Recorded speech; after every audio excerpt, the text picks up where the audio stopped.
Hai guys, welcome to Teguh Story Channel. Apa kabar sahabat onlineku?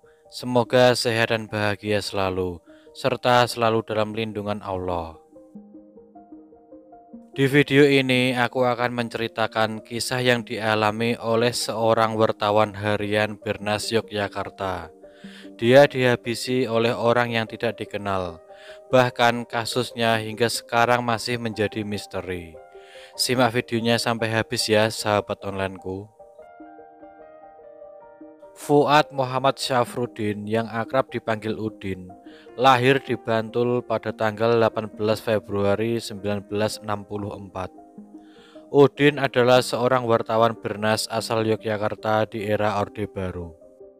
Udin mempunyai istri bernama Marsiem dan dikaruniai 2 orang anak. Sebagai seorang wartawan, dia ditugaskan mencari berita-berita di daerahnya di Bantul. Tulisan-tulisannya kerap kali berisi kritikan terhadap kebijakan-kebijakan pemerintah. Para petinggi di pemerintahan sering kali dibuat geram oleh pria yang sudah menjadi wartawan Bernas sejak tahun 1986 ini. Selain menuliskan kritikan-kritikan, dia juga menulis seluruh berita yang ada di daerah Bantul. Dia menulis berita dengan apa adanya tanpa ada tendensi apapun. Namun siapa sangka Udin memiliki nasib tragis selama perjalanannya menjadi seorang wartawan. Dia dianiaya oleh orang yang tidak dikenal dengan cara dipukul kepalanya dengan besi di depan rumahnya di Dusun Gelangan Samalo, Jalan Parangtritis KM 13 Yogyakarta. Pada tanggal 12 Agustus 1996, sekitar pukul 22.00 waktu Indonesia Barat, rumah Udin telah diawasi oleh 2 orang yang tidak dikenal dengan menggunakan kendaraan sepeda motor. Satu di antaranya sempat mendekat ke rumah Udin dan mengamati keadaan dalam rumah melalui lubang kunci pintu depan rumah. Salah satu tetangga Udin yang berada di warung bakmi, yakni Nyonya Ponikem, memperhatikan tingkah aneh lelaki tersebut. Dia kemudian mencoba mendekat, tetapi saat ditanya dan dibantu membangunkan pemilik rumah, lelaki tersebut cepat-cepat pergi. Sehingga Udin yang terlanjur keluar rumah tidak berhasil menjumpai lelaki mencurigakan itu, yang menurut Nyonya Ponikem ingin menemuinya. Tepat pada tanggal 13 Agustus 1996, Selasa malam sekitar pukul 23.30 waktu Indonesia Barat, Udin dianiaya lelaki yang tidak dikenal di rumahnya yang beralamat di Jalan Parangtritis KM 13 Bantul hingga luka parah dan tak sadarkan diri. Dia kemudian dibawa ke RSU Jebugan Bantul, namun karena tak mampu, Udin terus dilarikan ke Rumah Sakit Bethesda Yogyakarta. Udin juga sempat menjalani operasi karena terjadi pendarahan hebat di kepalanya akibat penganiayaan itu. Setelah penganiayaan itu, Udin mengalami koma selama 3 hari dan akhirnya dia menghembuskan nafas terakhirnya di Rumah Sakit Bethesda. Malamnya, jenazah Udin disemayamkan sebentar di kantor harian Bernas untuk mendapatkan penghormatan terakhir dari rekan-rekannya. Dan pada tanggal 17 Agustus 1996, jenazah Udin dilepas dan dimakamkan di tempat pemakaman umum Trirenggo, Bantul. Tepat pada saat bangsa Indonesia merayakan peringatan hari ulang tahun ke-51 kemerdekaan Republik Indonesia. Diketahui sebelum kejadian itu, sekitar pukul 21.00 waktu Indonesia Barat, di kantor harian Bernas, Udin menemui seorang tamu yang sebelumnya ingin menemui Joko Mulyono. Tamu tersebut mengaku sebagai kaur pemerintahan Desa Wirokerten Bantul dan kedatangannya untuk urusan tanah. Tetapi setelah pertemuan singkat itu, Udin terlihat gelisah di kantor. Pukul 21.30 waktu Indonesia Barat, selesai menulis berita, Udin bergegas pulang ke Bantul dengan menggunakan Honda Tiger 2000 warna merah hati. Belakangan orang yang ditemui Udin tersebut adalah Hatta Sunanto, anggota DPRD Bantul, dan adik Sukrisno, kaur pemerintahan Desa Wirokerten Bantul, serta ditemani seorang calo tanah bernama Suwandi. Berbagai pihak termasuk diantaranya Sri Sultan Hamengkubuwono X, Pangdam IV Diponegoro, Kapolda Jateng DIY, dan sejumlah pejabat pemerintahan meminta agar kasus Udin diusut tuntas. Serma Edi Wuryanto ditemani dua anggota Polres Bantul mengunjungi kediaman orang tua Udin di Gedongan Trirenggo, Bantul. Mereka bermaksud meminjam sisa darah operasi Udin yang tidak jadi ikut dikubur bersama jenazah Udin. Serma Edi Wuryanto mengatakan darah itu akan dipakai untuk kepentingan pengusutan dengan cara supranatural yang akan dilarung ke Laut Selatan. Kasus Udin menjadi pembicaraan karena adanya upaya penghilangan barang bukti oleh Kanit Reserse Umum Polres Bantul, Edi Wuryanto. Edi menghilangkan sampel darah dan buku catatan milik Udin yang diduga berisi data-data terkait kasus kejahatan yang akan ditulis oleh Udin. Tindakan Edi digugat oleh istri Udin. Kemudian majelis hakim menyatakan Edi bersalah dan dianggap melakukan tindakan melanggar hukum. Namun ketika itu Edi hanya dimutasi ke Mabes Polri, alih-alih dijerat hukuman. Setelah sempat dihalang-halangi oleh Mabes Polri, pengadilan memvonis Edi hukuman penjara 1 tahun 8 bulan.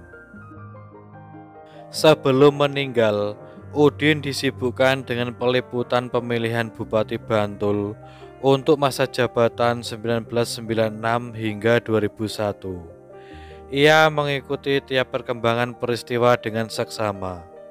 Pemilihan saat itu dianggap alot dan rumit.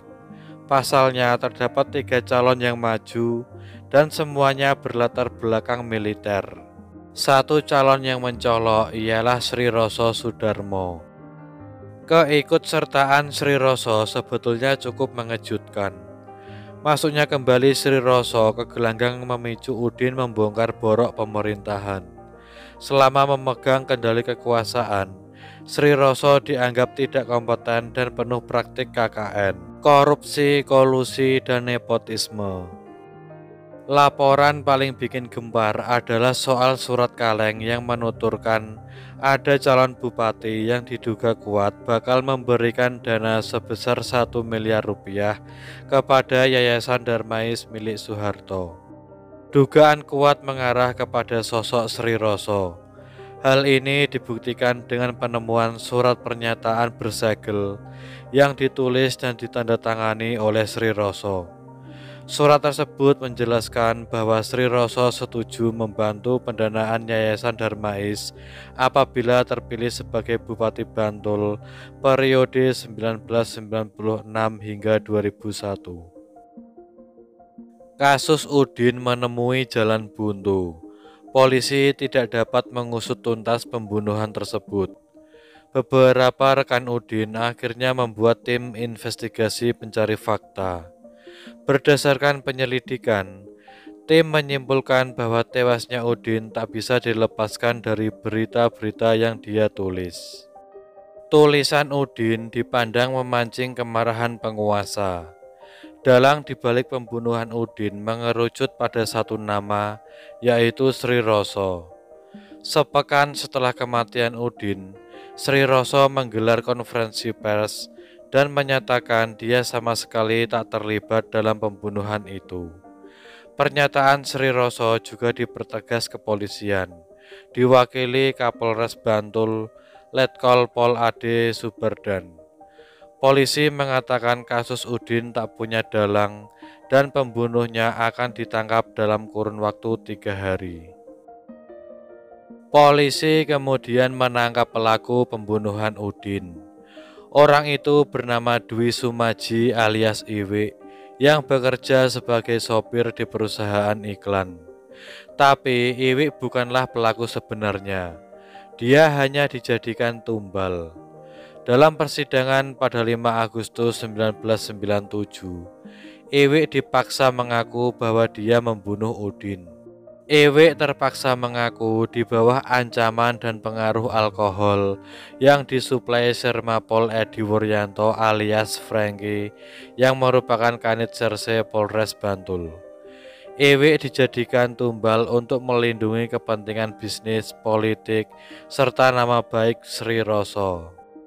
Pada November 1997, pengadilan akhirnya memvonis bebas Iwi.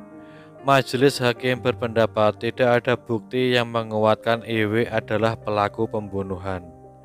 Komnas HAM membuat kesimpulan penting setelah mengadakan investigasi lapangan yang menyatakan bahwa dalam proses penangkapan Iwi telah terjadi pelanggaran hak asasi manusia, sebab dilakukan dengan cara-cara yang sangat tidak etis. Penyitaan barang bukti milik Iwi menurut Komnas HAM juga dilakukan secara spekulatif. Penangkapan Iwi adalah satu dari sekian keganjilan pengusutan kasus Udin.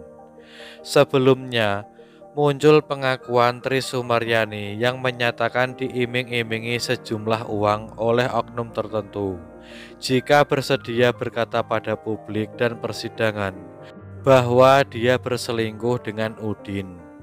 Perselingkuhan tersebut membuat suaminya murka dan akhirnya membunuh Udin. Belum lagi masalah barang bukti yang dihilangkan. Lagi-lagi yang bertanggung jawab ialah Edi Wuryanto. Edi melarung sampel darah serta mengambil buku catatan milik Udin. Alasannya demi kepentingan penyelidikan dan penyidikan. Hingga saat ini, kasus ini masih belum terpecahkan. Siapa dalang dibalik pembunuhan wartawan harian Bernas Yogyakarta, Fuad Muhammad Syafruddin atau Udin ini? Sekian dari kisah ini. Bagaimana menurut teman-teman tentang kasus ini? Bisa komen di bawah. Dan semoga kita bisa mengambil hikmah dari kasus yang aku bawakan hari ini. Bagi yang belum subscribe, bisa tekan tombol subscribe, like, komen, dan share, serta nyalakan lonceng notifikasinya agar teman-teman tidak ketinggalan video dari aku selanjutnya. Tetap jaga kesehatan, berhati-hati dalam setiap aktivitas. Dan juga yang mau request tentang kasus-kasus yang ingin aku bawakan, bisa DM di Instagram Teguh Story Channel atau bisa juga komen di bawah. Sampai jumpa lagi di video selanjutnya. Terima kasih.